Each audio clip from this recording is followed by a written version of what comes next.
మన పరిస్థితి బాగోలేదని, మనకు ఆరోగ్యం బాగోలేదని, మన జీవితంలో సమాధానం లేదని, మన కుటుంబంలో సమాధానం లేదని, మన పిల్లల పరిస్థితులు బాగోలేదని మనము ఈ లోకంలో ఎంతోమంది సలహాలు అడుగుతూ ఉంటాం.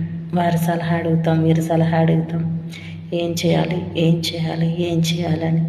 కానీ వారు కూడా ఒక ఫ్యామిలీతో ఉండేవారు. నీకుండే కష్టాల కంటే వారికి అధికంగా కూడా కష్టాలు ఉంటాయి. వారు అదే కష్టాలు పడుతూ ఉంటారు. నీకు జవాబు ఏమి ఇవ్వగలరు? వారు పడే బాధ కూడా అదే.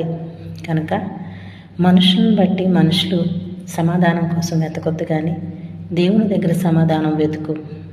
దేవుడు ఖచ్చితంగా సమాధానం ఇస్తాడు. ప్రభువా, నేనేం చేయను తండ్రి, నా కుటుంబంలో ఈ కొరతలను బట్టి, నా పిల్లలను బట్టి, సమాధానాన్ని బట్టి నేనేం చేయను ప్రభువా అని ప్రభువుని అడిగినప్పుడు ఖచ్చితంగా సహాయం చేస్తాడు.